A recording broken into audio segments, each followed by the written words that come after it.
Welcome to back. Today is a new chapter, that is the locomotion and movement. And it is not necessary to tell you that what is the difference between the locomotion and movement. In the previous classes, I have told you good way that what is the difference between the locomotion and movement. And today, in the shortcut, if you want to know, then I can tell you that locomotion and movement. What is the locomotion and movement? Movement that is happen in the entire body. Okay, that's no any relation from the outside movement, such as blinking of eyes, movement of lips, movement of tongue, okay, movement of jaw, heartbeat, rotation of eye. This all is the movement, not a locomotion. Okay, but this all is a movement. But what is the locomotion? If we change in place, one place to another place, if we go from one place to another place, this will change in extra position, running, walking, cycling. This all is a locomotion. Okay, so you can take one word that all locomotions are movement, but all movement are not locomotion. Okay, if you start the topic locomotion and movement, then one point is study here. I want to tell you that myofilament, that is of two types. One is thin filament, other is thick filament. Thick filament, that is also called primary myofilament, and thin filament is called secondary myofilament. Okay, here I want to tell you that one thick point that is surrounded by 6 thin filament, and one thin filament that is surrounded by 3 thick filament. One thin filament that is surrounded by 3 thick filament, and one thick filament that is surrounded by 6 thin filament. Okay, so first there one thin that is surrounded by 3 thick filament, and one thick that is surrounded by 6 thin filament. First is the myofilament. I have told that myofilament is two types. One is primary myofilament, and another secondary myofilament. Primary myofilament is also called thick filament, and secondary myofilament is also called thin filament. So here is matter of the first is primary myofilament, that is the thick filament. That length is 1.5 micrometer, and thickness that is 50 nanometer, and one thick filament by average 200 myosin protein. Okay, one thick filament that is by average 200 myosin protein, and one myosin protein equal to 6 polypeptide chains in 2 heavy chains plus 4 light chains. Okay, one thick filament equal to by average 200 myosin protein, one thick filament, and one myosin protein equal to 6 polypeptide chains. In the 6 polypeptide chains, 2 heavy chains plus 4 light chains present. Okay, next, you have known that one myosin protein is equal to 6 polypeptide chains. One myosin protein equal to 6 polypeptide chains. Okay, and in the 6 polypeptide chains, 2 heavy chains and 4 light chains present. Okay, one myosin protein equal to 6 polypeptide chains, and that 2 heavy chains and 4 light chains present. Okay, and one myosin protein, figures of myosin protein is this. This is the one myosin protein. Okay, you know good way that myosin is a protein. This is the figures of myosin protein, and this part of myosin protein is called head. Okay, and this part is called neck. After that part is called tail part. Okay, And in the head part, actin binding site and ATP binding site is present. So this two site is called actin binding site and this two site is called ATP binding site. Okay, here this ATP binding site, when hydrolysis of ATP on myosin head, because this is the myosin head and ATP binding site that is the present on myosin head part. So when lysis means breakdown, when hydrolysis of ATP on myosin head, then muscle contraction happen. If muscle contract, this means hydrolysis of ATP is happening from the myosin head part. When muscle contract, at that time, when hydrolysis of ATP on myosin head, at the time of hydrolysis of ATP on myosin head,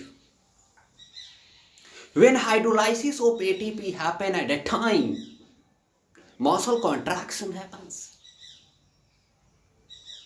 Okay, if hydrolysis of ATP will not happen, then muscle contraction will also not happen. So if muscle contraction is happening, this means hydrolysis of ATP on myosin head is happening. Due to this, muscle contraction is happening. Okay, from this point you can understand one point very good way, that for the muscle contraction, one point is necessary, that is the ATP hydrolysis is the necessary. If you want that muscle contraction of point is happening, then for that ATP hydrolysis is necessary. Hydrolysis of ATP is necessary. After that, muscle contraction is possible. Okay, here at the myosin head, that ATP binding site is present.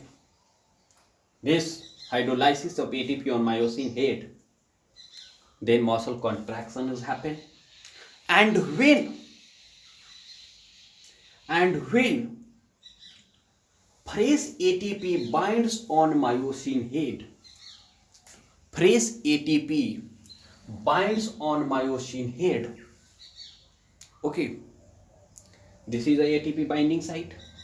If ATP binds, then where site is present for the ATP, at that place ATP binds. Here, when fresh ATP binds on myosin head, okay, then detachment of cross bridges, detachment of cross bridges from thin filament, then muscle relax. Finally, you remember 2 points. First, that ATP binding site that is present on myosin head part. Okay, when hydrolysis of ATP happen, hydrolysis, this means when breakdown of ATP happen, then muscle contraction is happen.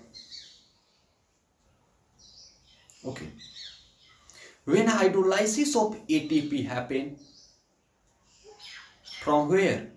When hydrolysis of ATP happen from myosin head part, then muscle contraction happen, and when fresh ATP binds attached from the myosin head part,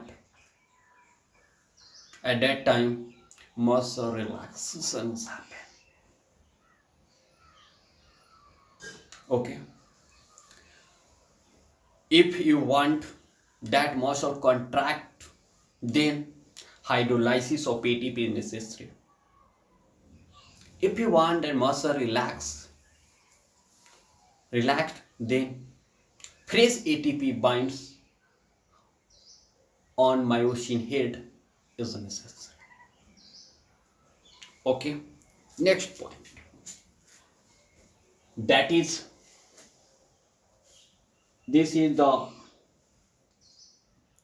myosin head part, and at two light chains is present. Two light chains here and also in two light chains here. Okay, this is the light chains, and these two light chains completely two light chains. Okay, and you know good way that this part is called myosin head part, and myosin head part has activity of enzyme ATPase. ATPase enzyme activity is activity. Myosin head has activity of enzyme ATPase. Okay, and this neck part and head part is together form cross bridge. Neck part and head part of myosin is together form cross bridge. Okay, after that, this is the tail part. Okay. Tail part, that is in thick filament. Myosin protein, this is the one myosin protein. Okay, myosin protein is the two types: heavy meromyosin and light meromyosin. Heavy meromyosin, that is denoted by HMM, and light meromyosin, that is denoted by LMM. If you want to see how that heavy meromyosin, that is the head and neck part, is called the heavy meromyosin, but this tail part is called the light meromyosin. What is meru? Meru means part. ठीक है, जैसे heavy meromyosin, heavy meromyosin, this means mero means part of myosin. Heavy part of myosin is called heavy meromyosin.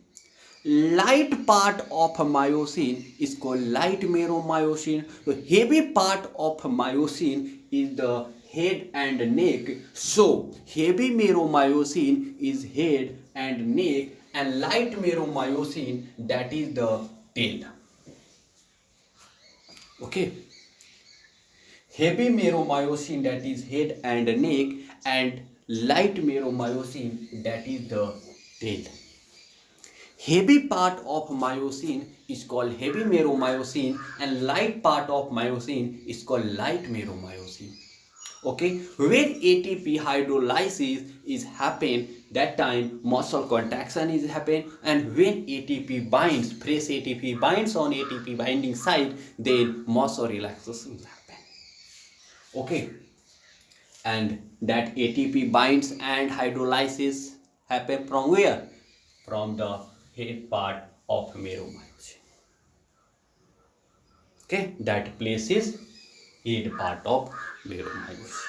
Okay, that point is also present here, that hydrolysis of ATP on myosin head, then muscle contraction. When fresh ATP binds on myosin head, then detachment of cross bridges from thin filament, then muscle relaxation is happen. Okay, you remember only this point, that when hydrolysis of ATP happen, at that time muscle contraction happen, and when fresh ATP binds on ATP myosin part, at that time fresh ATP binds, at that time muscle relaxation is happen. Okay, Next, second filament, that is the secondary myofilament and thin filament. First, that is the primary myofilament and thick filament, and second, that is the secondary myofilament and thin filaments. Okay, and thin filament's length, that is the 1 micrometer, and thickness, that is 9 nanometer. Okay, here understand good way, because this is a very necessary point to understand the completely figures of the thin filaments and also these figures. So understand here at one point and try to understand only that one thin filament, that is made by one actin protein. Okay, one thin filament equal to one actin protein. Okay, and one actin protein by two filamentous actin protein. Okay, one thin filament equal to one actin protein. One actin protein equal to by two filamentous protein. F stands for filamentous, two filamentous protein. Okay, and one filamentous actin protein, one filamentous actin by many globular actin protein. One filamentous actin protein by many globular actin protein. G here, G stands for glomerular actin protein. Okay, so this is the 1 this part is called glomerular. Okay, this is the glomerular. Okay, this is the glomerular, but glomerular joint and form filamentous. One by one glomerular joint and form a filament. Okay, here this glomerular one by one glomerular joint and form a filament. So this is the filamentous actin. Okay, and this filamentous actin, this means two filamentous actin protein is called one actin filament. So this together form one actin protein. Okay, glomerular joint and form filament, and filament joint and form actin protein, and one actin protein is equal to one thin filament. Okay, this one actin protein, this two filament is called one actin filament. Okay, one actin filament. Okay, two filamentous actin equal to one actin protein and one actin filament. Okay,